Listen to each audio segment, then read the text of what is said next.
Donc bonsoir à toutes et à tous, même ceux qui sont au bar. Donc on est très heureux de vous accueillir ce soir chez Caride. Donc pour notre 5e soirée littérature et rock, ou rock et littérature, il n'y a pas d'ordre privilégié. Et on est très content de recevoir pour la 2e fois en fait Jean-Luc Manet, qui est vraiment un auteur qu'on apprécie particulièrement, que pour ses textes qu'ils paraissent chez Antidata, bon, qu'on apprécie tout particulièrement ses librairies, vous le savez, mais aussi chez Inoctavo, c'est comme ça qu'on dit. Non, alors j'ai appris, on dit bien Inuit. Inuit, d'accord. J'ai demandé en Inuit. fait. Donc ce petit côté esquimau et non pas ce petit côté Voilà. imprimeur. Et en tout cas, c'est une très belle collection. Et on a eu la joie de découvrir un texte donc il y a quelques semaines qui nous a beaucoup touchés. Et qui me permet en fait, Jean-Luc, de dire que justement, littérature et rock, c'est un thème qui nous est cher, et on sait que ça t'est cher à toi aussi. Et souvent dans la littérature rock, il y a la littérature qui parle de musiciens, enfin vraiment de l'expérience directe de la musique, de la pratique de la musique. Il y a des choses magnifiques dans ce domaine. On pense à quelqu'un qui nous encourage ce soir, qui est Olivier Martinelli, par exemple, Ah oui. qui met particulièrement bien en scène des musiciens. Il y a aussi une littérature où c'est plus l'impact qu'a la musique rock en fait sur des gens. Et typiquement, N7, dans ta première novella qu'on avait faite ici, est beaucoup plus dans ce domaine-là. C'est l'impact, le souvenir, tout ce qui s'attache à la musique. Quelqu'un qui n'est plus spécialement, qui n'est pas ou qui n'est plus dans l'univers de la musique. Et puis il y a des livres comme Trottoir en fait qui sont particulièrement intéressants et importants parce qu'en fait ils travaillent plutôt sur un imaginaire du rock que sur la musique elle-même. Et moi j'étais particulièrement touché par celui-là. Je vais pas raconter l'histoire parce qu'on a horreur de raconter les histoires chez Caride, ceux qui nous connaissent le savent. Mais si ça s'appelle Trottoir, c'est pas par hasard, ça parle bien effectivement du bitume, de vivre sur le bitume, donc ça parle d'un SDF. Et ça parle d'un SDF en plus qui vit en fait pas très loin d'ici, autour du bassin de l'Arsenal. Donc entre Silly-Morland et le carrefour de Ménil, rue de Charenton, donc dans cette zone qui est un peu l'intersection du 11e, du 12e et du 4e. Donc un quartier qui nous est cher. Et qui est confronté en fait de façon très très directe à l'évolution insidieuse, parfois visible, parfois très invisible, de ce qui se passe en fait dans Paris. Mais honnêtement, mon sentiment c'est que c'est Paris là et c'est très charnellement Paris, mais ça pourrait être n'importe quelle grande ville en fait qui doucement mais sûrement perd en fait son âme, son identité. Ces endroits un peu justement marginaux ou gentiment crasseux pour être réhabilités, pour augmenter leur prix au mètre carré et pour pouvoir faire de tout ça des endroits propres et sains dans un univers qui souhaite ne l'être pas moins. Et je trouve que c'est magnifiquement écrit. Il y a une phrase, on en lira un petit extrait tout à l'heure, j'espère. Bon, et après, ça va me servir aussi de première question pour toi, Jean-Luc, parce qu'il y a quand même quelque chose qui évidemment est frappant, c'est que le héros est un ancien libraire de la rue de Charenton. Et tu comprends que dans cette librairie, qui se trouve au 129 rue de Charenton, ça nous est à la fois beaucoup touché et un petit peu inquiété quand même. Est-ce que tu y vois une prophétie Non, c'est non. Attention. Non, en toute honnêteté. Ouais, ça... Non, c'est c'est sûr. Tu parlais d'autres villes. Oui, je pense que l'histoire peut être transposée n'importe où, à Toulouse ou à New York. Mais moi, je crois quand même que cette histoire est parisienne. Paris, c'est ma ville. Elle est en moi. Et quand j'ai commencé cette histoire, j'avais effectivement... ce livre est né sur un banc. C'est sûr. Ça, c'est vrai. L'idée m'est venue sur un banc. Sur un banc de Paris. Donc, elle pouvait être que là. Après, je voulais effectivement écrire cette histoire de SDF. Mais je crois que c'est un peu prétentieux aussi de vouloir se mettre dans la peau d'un SDF. C'est on les voit au quotidien, ces gens qui dorment dehors, qui nous navrent. On a tendance peut-être à tourner le dos, à essayer de ne pas les voir, alors qu'ils ne sont pas transparents pour autant. Au contraire, quasiment ils nous agressent. Ils nous agressent parce qu'ils sentent mauvais, ils sont le reflet de ce qu'on pourrait être aussi. Et si tu veux, je crois que j'ai essayé de lui donner des bouts de moi. Pas, comment dire, pas pour me mettre dans sa peau à lui, mais simplement pour y trouver une sorte d'aisance. Tu remarqueras que le livre ne se passe pas au mois de janvier ou de février, quand il fait moins 15. Parce que ça, j'aurais même pas pu concevoir d'écrire une histoire. Moi, quand même, le soir, je rentre quand même dans une maison où il fait chaud. Où il y a quand même des plats dans le congélateur et un lit avec une bonne température. Donc, si tu veux, c'était plus facile pour moi d'écrire un livre sur les SDF au printemps, quand il fait un peu bon. En plus, son domicile est en face d'un commissariat où les flics l'ont un peu à la bonne et lui filent le reste de leur cantine. Et du coup, bah oui, c'est un ancien libraire qui a chaviré. Bah, une librairie que j'aime bien, j'allais pas la mettre n'importe où, j'allais pas la mettre. Je l'ai mise un peu ici quand même, oui. Ça c'est clair, quoi. Voilà, donc l'adresse rue de Charenton, oui, elle est là, oui, ça c'est sûr. Mais après c'est vraiment touchant parce que dans ce que tu dis, non mais ce SDF, et c'est pour ça que, parce que a priori, enfin le SDF, en tout cas est pas nécessairement dans la tradition ou dans la thématique du rock, même si c'est une thématique extrêmement vaste, si ce n'est que le hobo, enfin le personnage américain, enfin justement du clochard, pas tout à fait céleste, mais un petit peu quand même. C'est vraiment un des personnages clés de toute la country, du country rock, enfin tout ça, c'est les personnages de Woody Guthrie. Mais c'était quand même autre chose. Là, on parle d'un SDF où effectivement on est dans un univers de misère, quoi, enfin, et de dureté, et où le coup presse s'abat. Et effectivement, j'aime bien ce mot que tu as employé là, enfin, qui est présent de toute façon dans le texte de chavirage. C'est que, oui. Ce que tu dis, c'est que oui, en fait, il y a une part de nous en fait dans les SDF, mais ce qui rend, je pense, à la fois et c'est pas une posture de dire ça, c'est vrai, ça peut aller très vite. On est dans un univers où le droit à l'erreur est plus celui d'il y a 20 ou 25 ans, oui. Le droit à l'erreur économique notamment. Oui. Et ça, je crois que je le dis aussi dans le livre, il faut dans le pavé aujourd'hui, il faut quand même différencier deux choses. Moi, j'ai connu, mes grands-parents habitaient pas loin.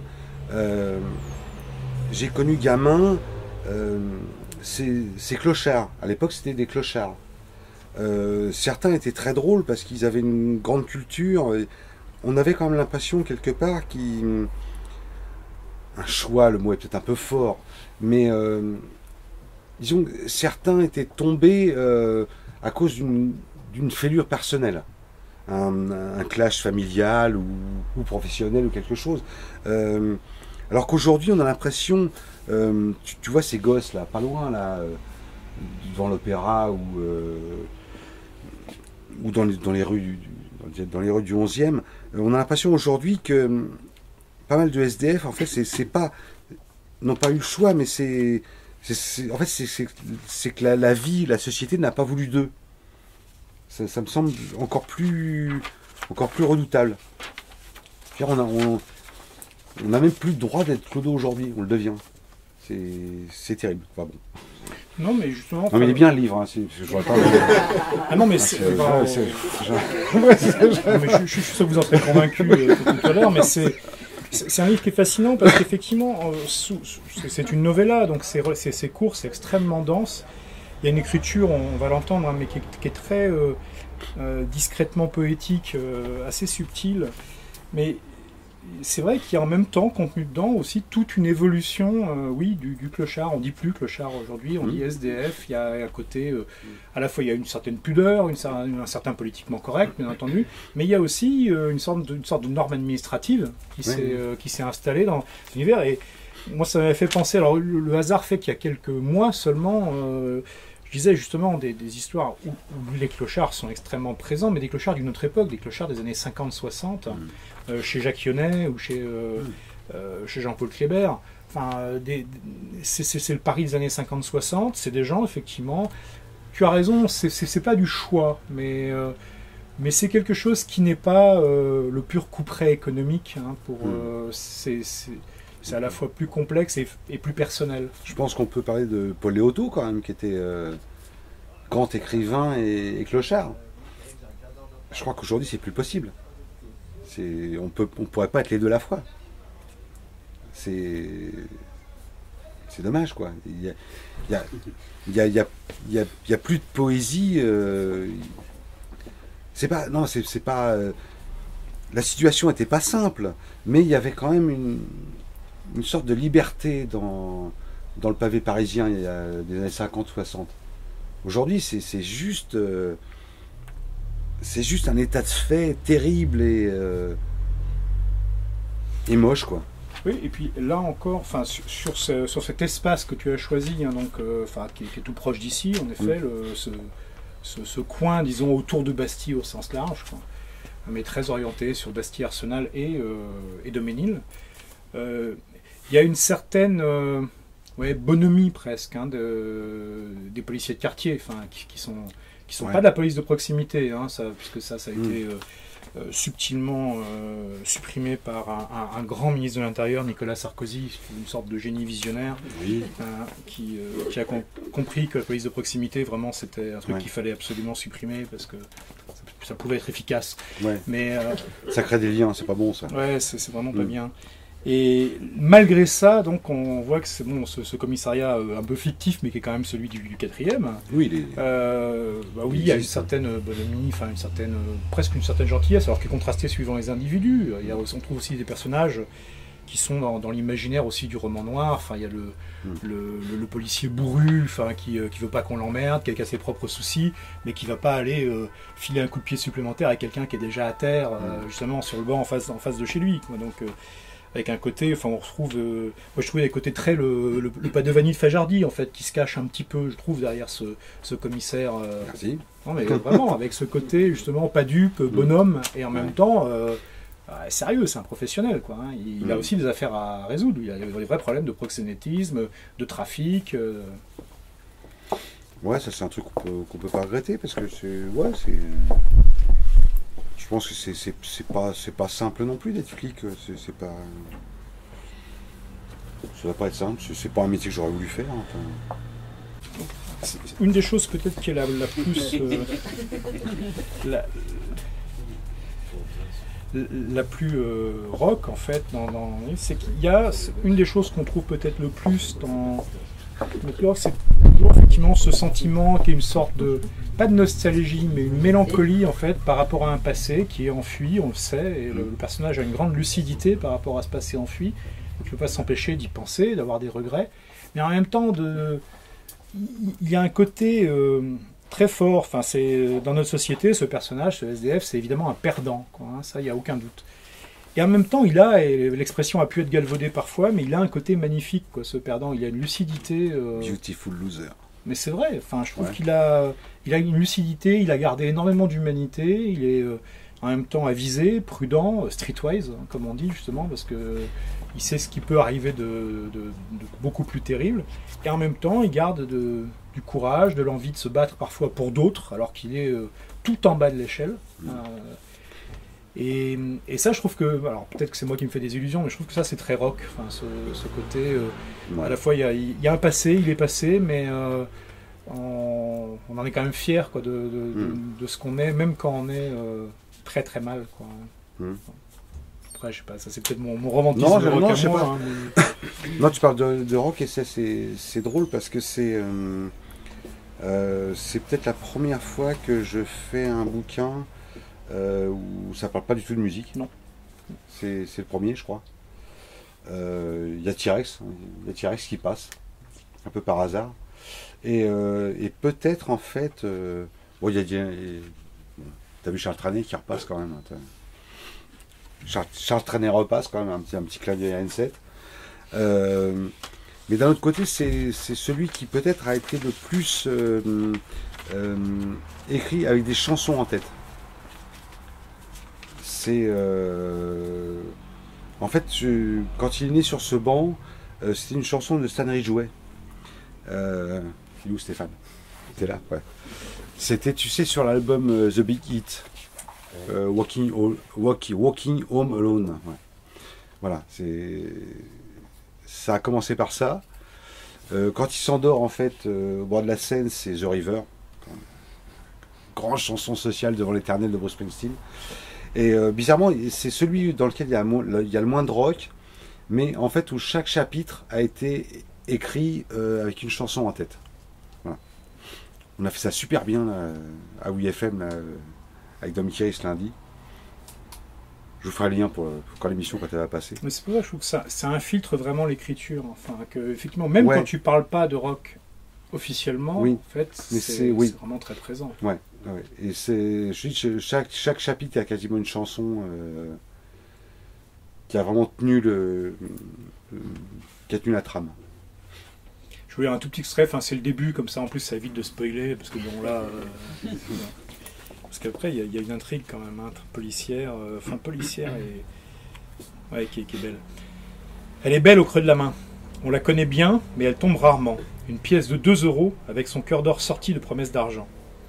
Le mec qui me l'a tendu n'a même pas l'air sympathique. C'est mieux. Des fois, leurs yeux de coquet apitoyés rendent le merci encore plus douloureux. La manche, au début, c'est un métier. Mais lorsqu'elle devient la seule alternative au saut sur les rails, lorsque votre dernier souffle ne tient plus qu'à son fil, c'est plus à la lancinance d'une rage de dents qu'elle s'apparente. Les miennes me font d'ailleurs atrocement souffrir. Et soigner? Avec quoi? 2 €. À peine une mauvaise bière pour les anesthésier un peu.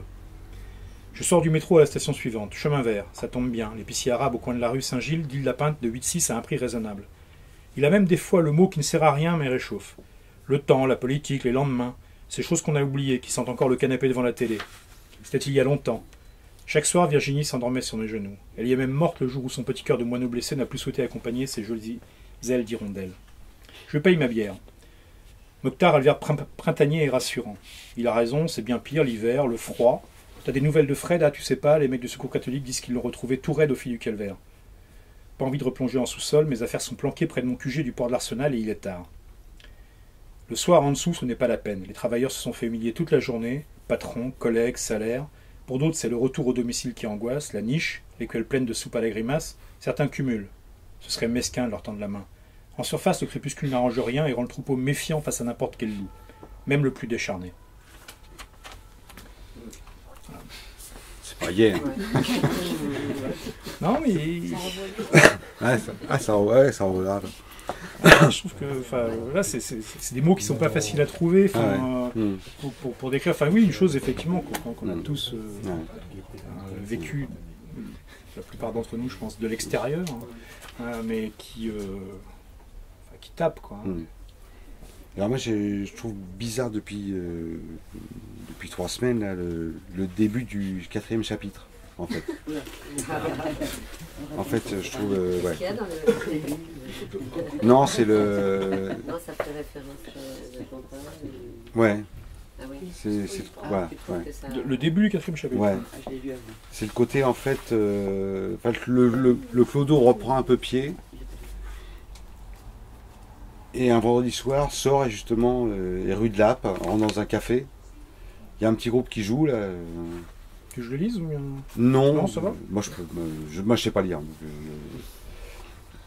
voilà, c'est juste le côté parisien qui sonne un petit peu, quoi, qu'il faut continuer à sortir un petit peu. Moi je suis d'accord avec Jean-Luc, contrairement à ce que tu disais tout à l'heure, je trouve son bouquin très très parisien.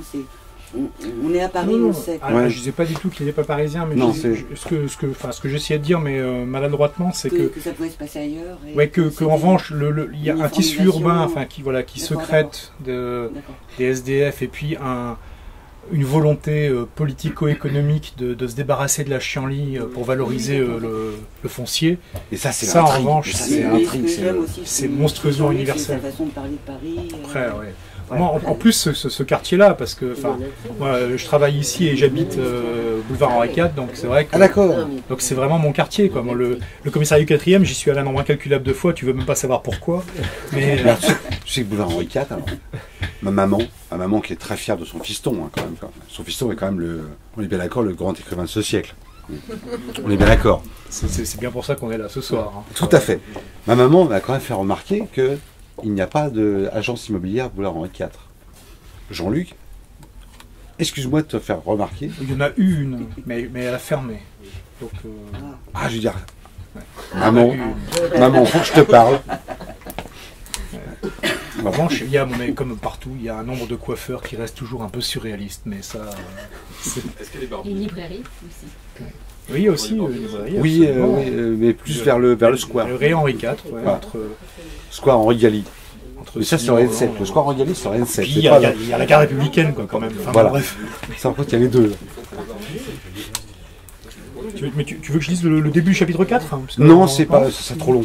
C'est trop long. Mais c'est juste, si tu veux, effectivement, le mec qui reprend pied.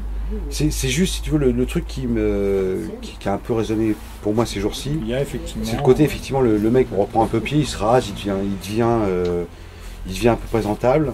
Et du coup, il se retrouve à un bar, à boire juste un coup et à regarder un petit concert. Ben voilà, et donc, Et, si vous ne l'avez pas déjà, Alors- il faudra vous procurer le livre Non, juste. pour découvrir effectivement ce levier Il y a qu'il juste y a un truc. au début du Peut-être- chapitre 4. peut-être, c'est pas, attends, peut-être, moi qui ne sais pas lire, peut-être, on n'est pas nombreux, on est en famille. Il y a un truc quand même qui me... Alors attends, ça c'est chapitre 4. C'est quoi? Qu'est-ce que j'ai écrit? J'en ai écrit des conneries. T'arrives pas à te relire? Tiens, mais il est vraiment très con celui-là. Non, c'est pas ça, Vous serez marre là en fait. mais- c'est pas tellement ça, c'est le côté... Voilà, c'est ça. C'est là en fait. C'est ça. Voilà. Pour la première fois, depuis bien longtemps, la rue m'accueille comme l'un des siens. Parce qu'en fait, bon, le clodo, en fait, c'est un peu rasé, est devenu un peu, voilà, c'est la couve. Voilà. Et mon statut de dommage collatéral s'atténue. Je me fonds dans la nuit. La normalité me rend invisible et c'est bon. Vive l'uniformité, le camouflage ultime. Je goûte ce nouvel anonymat dont la clochardisation... Attends, mais c'est compliqué ce qu'il a écrit ce mec-là. Je goûte ce nouvel anonymat dont la clochardisation me prive. Voilà. Être SDF, en fait, ça, ce que je veux dire par là, c'est que être SDF, c'est pas être anonyme. C'est au contraire un truc qui gêne tout le monde. Et le mec là redevient un peu anonyme et il devient une unité. Il devient une unité qui fait le nombre. Voilà. Et ça c'est très bon, quoi. C'est pas... C'est ce qui s'est passé le mois dernier à Paris, quoi. C'est ce qui est important pour nous, c'est pas d'être la reine d'un jour. Là, vous êtes tous là en train de me regarder, c'est magnifique et tout. Je peux même danser. C'est d'être une unité qui fait l'unité, qu'on soit tous ensemble. Voilà, c'est ça. Et là, le mec, voilà, l'essentiel du bouquin, c'est ça. C'est qu'en fait, au fil du livre, plutôt que d'être un truc, une espèce de furoncle sur le machin, il redevient l'unité qui fait l'unité. Voilà. Merci. Moi je trouve que c'est une des choses que tu exprimes le mieux, enfin tout le long J'écris mieux que je parle, hein, tout le long de la je vous novella. rassure. Une des choses que tu exprimes magnifiquement, c'est... Enfin, donc, moi c'est comme ça que je l'ai ressenti, c'est qu'effectivement il y a quand même une volonté sociale, et là il n'y a pas besoin ni de complot ni de conspiration de quoi que ce soit, c'est juste, c'est juste la dureté économique et financière qui parle, donc il y a une volonté de cadrage et d'élimination, enfin, et de... Oui, effectivement, bien sûr. Les furoncles, Oui, on les met sur le oui. côté, quoi, pour pas qu'ils gênent. Et je trouve que tu montres bien tout le long à quel point le moindre bout de lien social qui échappe à ça, c'est-à-dire qui est contre nature en fait. Parce que ça soit la générosité occasionnelle d'un commissaire de police, ou que ça soit la gentillesse effectivement d'une employée d'un hammam, enfin qui Et ben ces choses-là, c'est des petits bouts de lien social, c'est gratuit, personne, ça rapporte rien. C'est pas les 3 renseignements éventuels, sans être une balance, hein, qui pourraient être amenés à donner. Mais les gens sont vivants, quoi. Ce sont des gens justement, c'est pas juste comme l'écrivait Gary Steingart, enfin, dans un autre livre, c'est pas juste des revenus et des niveaux de crédit en fait sur leur smartphone qu'on peut consulter quand on pénètre dans leur espace, quoi, de façon à savoir à qui on a affaire. Même si c'est ça en fait que justement un certain type d'urbanisme et de gestion de l'espace social aimerait bien finalement, parce que ce serait plus pratique et plus efficace. Et moi je trouve que c'est dire ça, c'est peut-être... Non, je crois que c'est pas exagéré. C'est un livre qui parle effectivement de bitume, de trottoir et de pavé, mais qui est un livre en fait de résistance humaine, quoi. Enfin, profondément, quoi. Et c'est vraiment beau, quoi. Merci, monsieur. Il a fait... Hugues a fait aussi une très très jolie chronique du livre, si vous allez voir sur son blog qui arrive de 27. Sur notre blog avec Marianne qui est là. 27, bah oui. Bah 2-7. 27, c'est pas 27, c'est 2-7. Exactement. Et la chronique est terrifiante. J'ai lu ça, putain, le prochain ça va être dur. Waouh. On fait quoi après? Écoute, merci beaucoup. Puis merci. Bon, bah un coup. Après je vais signer quand même. Je vais bosser un peu.